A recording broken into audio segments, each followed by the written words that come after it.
नहीं आता। इसी को वेदांत कहता है रज्जु में सर्प की भ्रांति।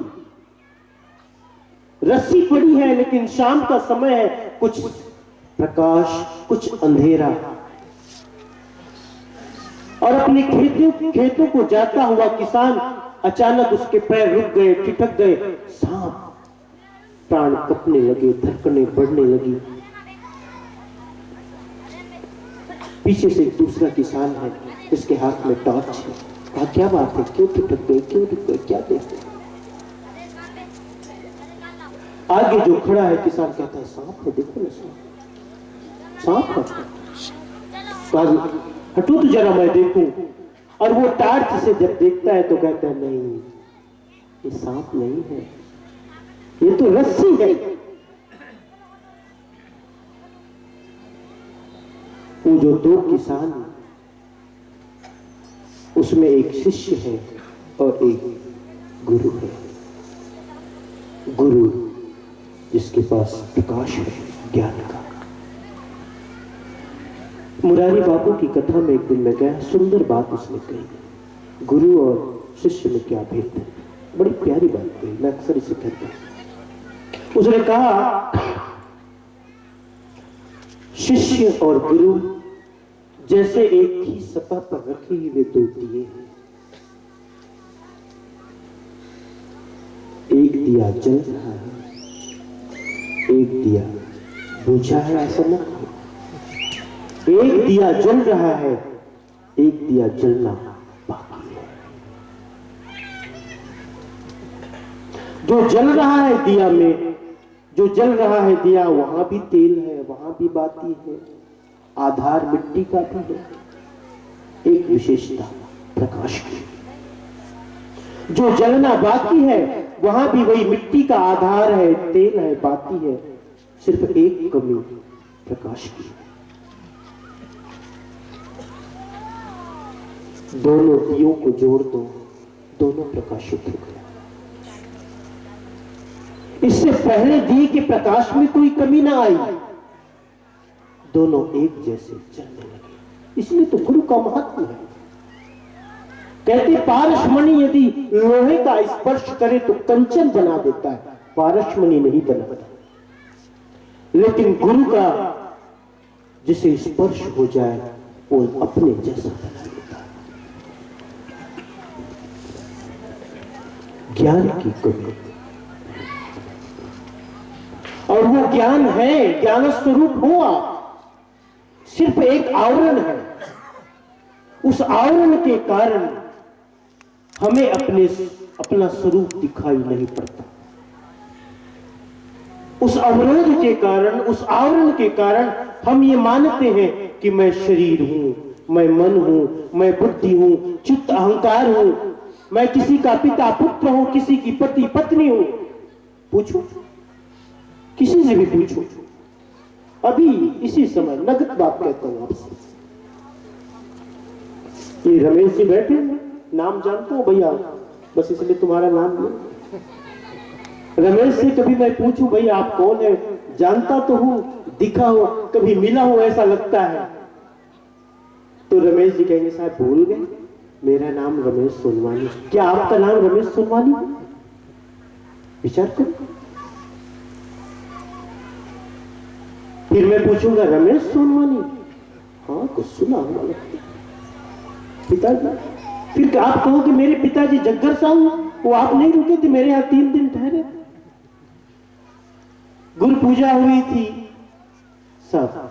लेकिन ये सारे परिचय क्या मेरा परिचय है? नहीं, नहीं है। विद्यासागर से, ईश्वरचंद्र विद्यासागर बड़ा विद्वान था, उससे एक राजा मिलने आया कि मैं ईश्वर से मिलना चाहता हूं। ईश्वरचंद्र विद्यासागर अकेला ही है, कहता है ठीक है मैं मिलवा दूंगा। अंदर गया, बाहर आया, कहा ऐसा करो, तुम राजा हो, तुमसे कोई मिलने जाता है तो अपना विजिटिंग कार्ड भेज दो ना कि मैं ये हूं, ये मेरा नाम है, यहां से आया, लिख दो तुम्हारा क्या नाम है, तुम क्या करते हो, किस राज्य से हो, क्या पिता का नाम। ये सब तो नहीं पूछा, कहा उसने, सिर्फ इतना कहा कि तुम अपना परिचय लिख दो। लेकिन राजा ने यही समझा और उसने अपना नाम लिखा, राज्य का नाम लिखा, पिता का नाम लिखा। ईश्वर चंद जब दूसरी बार आए, उसने चिट उठाई और देखा, ये क्या है? इस नकली परिचय से तुम उससे मिलना चाहते हो? यह संभव नहीं है। राजा बड़ा क्रोधित हुआ, तुम इसे नकली परिचय कहते हो? और क्या प्रमाण चाहिए? मैंने अपना नाम लिखा, अपने राज्य का नाम लिखा, और तुम इसे नकली कहते हो? हाँ, नकली है। तुम कैसे साबित करोगे कि नकली है? साबित अभी किए देता हूं। तुम्हारा नाम क्या है? मेरा नाम फला है। रमेश जी की ले। अब रमेश जी इसका नाम है। रमेश जी की जगह अगर गणेश जी होता तो क्या व्यक्ति बदल जाता? और यदि सुरेश जी हो तो क्या व्यक्ति बदल जाएगा? अरे पिताजी को नाम अच्छा लगा, रमेश जी रख दिया। ऐसे ही तुम्हारे पिता को नाम अच्छा लगा तो उसने नाम रख दिया, लेकिन ये तुम्हारा परिचय सही नहीं है। कहा तुम राज्य की, इस राज्य के राजा हो। कैसे तुम राजा?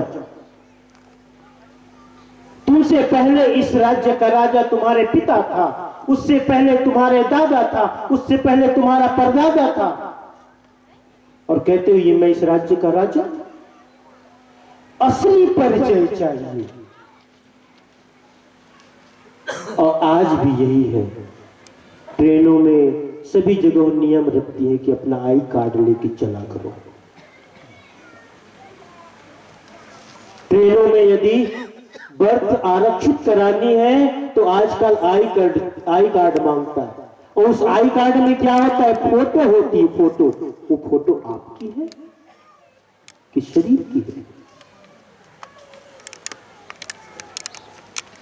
और समझाऊं आपको, माताओं आप अच्छी तरह समझ लोगे। कभी आपने विचार किया कि यदि आप ये कहते हो कि साहब मैं आत्मा नहीं, मैं शरीर हूं, क्योंकि शरीर दिखता है, शरीर की फोटो बनती है, मैं उसकी मां हूं, मैं उसकी बहन हूं, मैं उसकी भाभी हूं, आपसे मैं कहूं, आप कहो कि मैं उसका पिता हूं, पुत्र हूं, बस आपसे एक ही बात पूछना चाहता हूं। आप यदि कहते हो कि मैं शरीर हूं, तो ये क्यों कहते हो कि मेरा शरीर? आप यदि आंख हो तो क्यों कहोगे कि ये मेरी आंख? मैं आंख क्यों नहीं? मैं शरीर क्यों नहीं? शरीर के सारे अंगों के बारे में हम यही कहते हैं कि ये मेरे हाथ, ये मेरे पैर, ये मेरी आंख, ये मेरा सिर, और इसी सभी अंगों का समूह ही तो शरीर कहलाता है। उसे भी कह देते हैं ये मेरा शरीर, तो ये मेरा कहने वाला कौन है? ये कौन है कहता है मेरा? जब शरीर को आप अपना कहते हो तो उसके लिए मेरा क्यों कहते हो? फिर मैं शरीर को। ये हाथ यदि आप हो तो मेरा हाथ क्यों कहते हो? मैं हाथ क्यों? यदि ये मेरा हाथ है तो ये मेरा जो है और मैं जो हूं वो दो है, एक नहीं। देखो ये मेरे पास मोबाइल है, इसे मैं कहता हूं ये मेरा मोबाइल है, इसका मतलब है मोबाइल और मैं एक नहीं, हम दो हैं। इसलिए आप शरीर नहीं हो, आप मन नहीं हो, बुद्धि नहीं, चित्त नहीं, अहंकार नहीं, आप इंद्रिय नहीं, किसी का पिता पुत्र नहीं, किसी की पति पत्नी नहीं, तो आप क्या है? आप हैं शुद्ध चैतन्य, आप हैं वो अस्तित्व, आप हैं वो चैतन्य, वो अस्तित्व जिसकी उपस्थिति से ये शरीर क्रियमान है, इंद्रियां प्रकाशित है। कभी शव को देखा आपने? बहुत बार देखा होगा। एक अर्थी है, एक लाश है, उस लाश में सब कुछ वैसा ही का वैसा है। एक जवान लड़का गंगा में डूब गया अपने सेवक का। मुझे खबर मिली, मैं हॉस्पिटल गया, सिर्फ वो जांघिया पहना, पूरा बदन खुला है, भीगा हुआ, स्ट्रेचर में लिटाया गया। मैं जब पास में जाकर उसे देखा तो ऐसा लगा ये मरा नहीं है, ये गहरी नींद में सोया है, क्योंकि शरीर में कोई विकृति नहीं, कोई विकार नहीं, सब कुछ वैसा का वैसा। सिर्फ एक कमी, अब चैतन्य नहीं रहा। और जब वो चैतन्य नहीं है तो सब बेकार, क्योंकि उसकी उपस्थिति से ही इंद्रियां प्रकाशित है, शरीर सक्रिय है, हम देखते हैं, हम सुनते हैं, हम समझते हैं, हम करते हैं, हम पीते हैं, सब कुछ करते हैं उसकी उपस्थिति से। और जिसकी उपस्थिति से शरीर क्रियमान है उसी को जानना है। इसलिए मैंने प्रारंभ में एक बात कही थी, समस्याएं बहुत नहीं है, समस्याएं इसलिए है कि हम आज तक स्वयं को शरीर माने, संबंधों में गढ़े शरीर माने, और शरीर मान करके, मन मान करके मन के साथ रंगे। सुख आया तो सुख में रंग गए, दुख आया तो दुख में रंग गए, कहीं मान मिला तो सीना तन गया, कहीं अपमान मिला तो गाली निकले मुख से, मन में रंग गए। इसलिए मन का रंजन नहीं करना है, मन का भंजन करना है। मन का भंजन ही ज्ञान का साधन बन सकता है। सज्जनों, माताओं और बहनों, यही मैं कहना चाहता हूं, ज्ञान को उपलब्ध हो, ज्ञान को प्राप्त हो।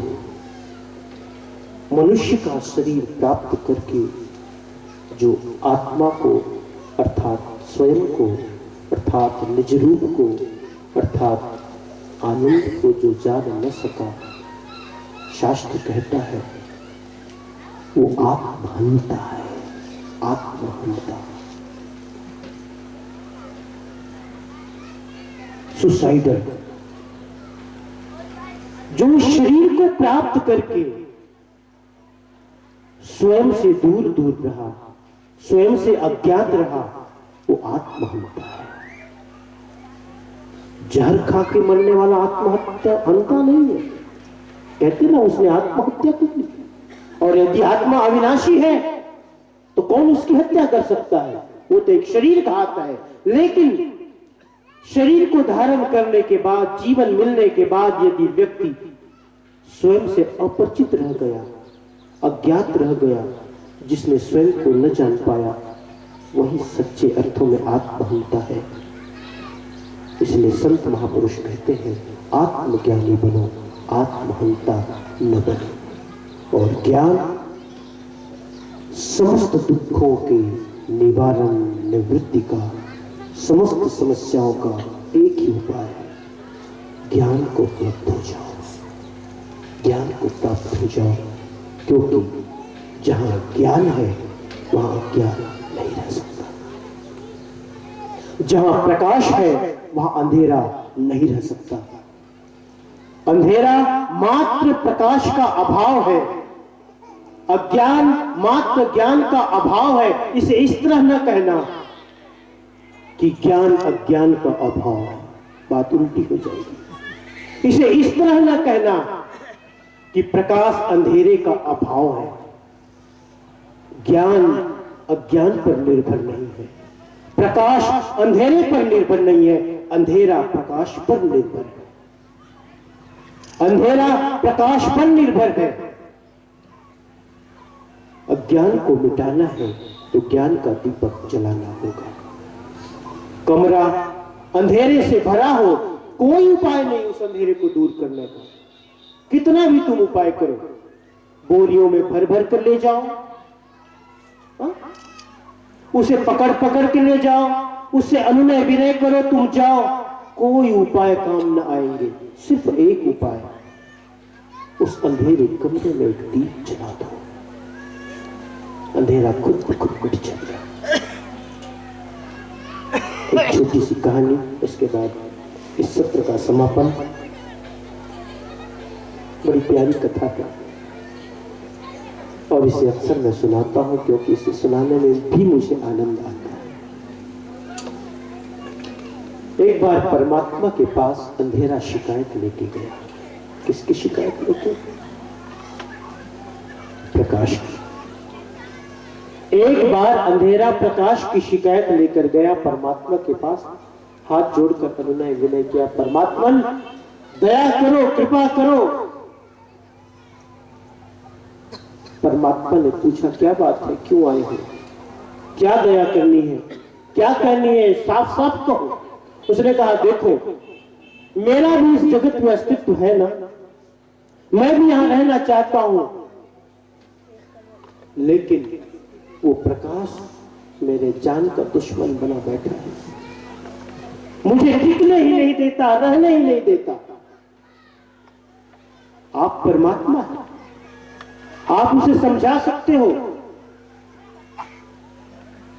एक दिन उसे बुलाओ और ये समझाओ कि वो मेरे पीछे न पड़े रहे, मुझे भी रहने दे, टिकने दे।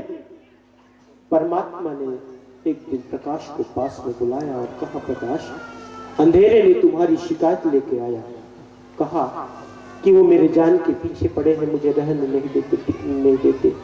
तुम ऐसा क्यों करते हो,